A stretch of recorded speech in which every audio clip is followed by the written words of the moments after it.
They came back to the ranch with hate in their eyes and one purpose: revenge.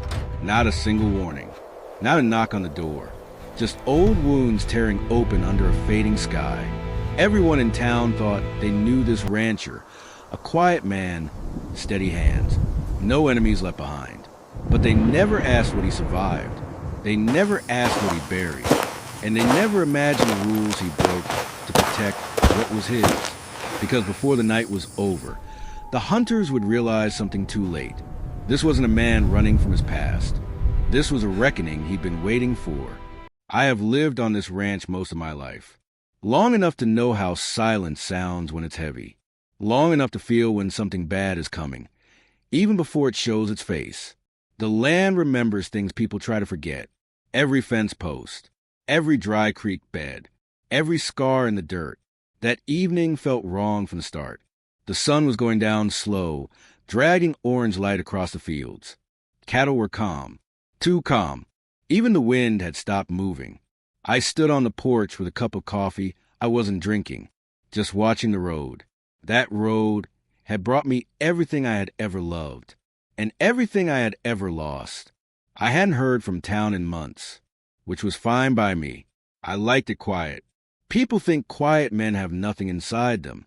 They're usually wrong. I noticed the dust first. A vehicle coming in fast. Too fast for someone who belonged here. Then another. 2 trucks. Black. Unfamiliar. They slowed near the gate, but didn't stop. Didn't ask permission. Didn't wave. They just came in. That's when my chest tightened. You don't drive onto a ranch like that unless you're angry or desperate. I stepped inside and set the cup down. Checked the window. Checked the back door. I wasn't afraid, but I was alert. There's a difference. The truck stopped near the old barn. Engine stayed running. 3 men stepped out. I knew them the moment I saw how they walked. Years can change faces, but not posture, not purpose. I hadn't seen them in almost 15 years. And yet, there they were. The past had finally found the road back to me. They stood together for a moment, like they were making sure this was real. Then one of them pointed toward the house. That's when I knew. They didn't come for answers. They came for revenge. I stepped back outside. Didn't grab a weapon. Didn't shout. Just walked forward slow. The tallest one spoke first. You still living like you own this place? His voice carried something sharp, something rehearsed. I nodded once. I do own it. That made him smile. But it wasn't a happy smile. The second man laughed. Low, mean. You took something from us, he said. And tonight we're taking it back. I looked at all 3 of them. Really looked. They were older, harder, but their eyes were still full of the same anger. The kind that doesn't fade. The kind that waits. I didn't take anything that wasn't mine to take, I said. That was the wrong thing to say. The tall one stepped closer. You broke the rules, he said. You broke our rules. I felt the weight of that sentence settle between us. Rules. Funny how men invent rules when they want control, and call it justice when they enforce them. I looked past them at the barn, at the ground, at the place where everything changed all those years ago. I paid for what I did, I said quietly. They shook their heads. No, the third man said. You walked away. We buried someone. That's when the silence broke, not with shouting, not with violence, with truth. Because the truth is they were right about one thing. Someone did die, but not the way they remembered it, and not the way the town was told. I took a breath. Before you do something you can't undo, I said, you should hear the whole story. They laughed again, but they didn't move, and that told me everything. They were here for revenge, but they were also here because something never sat right with them, and deep down they wanted answers. 15 years earlier, this ranch wasn't quiet. It wasn't peaceful. It was under pressure. The land had been in my family for 3 generations. But inheritance doesn't protect you from greed. It just paints a target on your back. Back then, a group of men controlled most of surrounding land.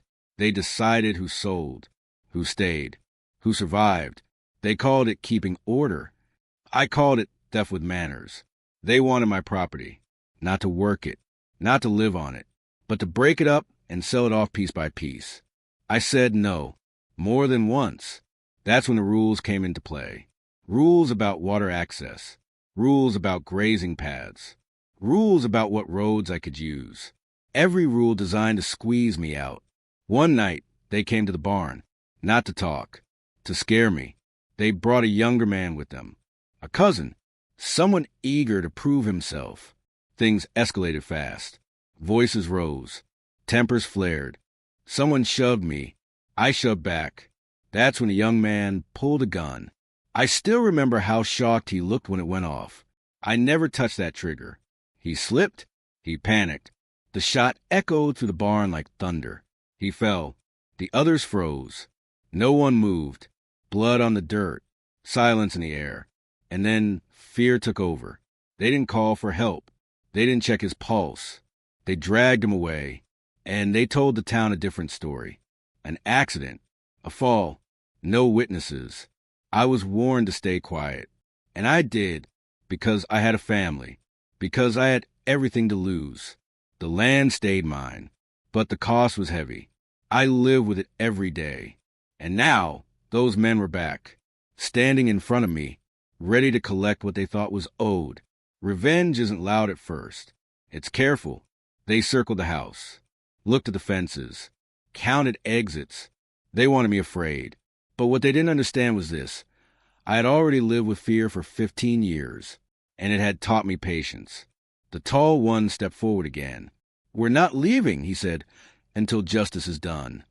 Justice. That word changes depending on who's holding it. I nodded. "Then stay," I said, "but hear everything." So I told them, all of it, every detail they never heard.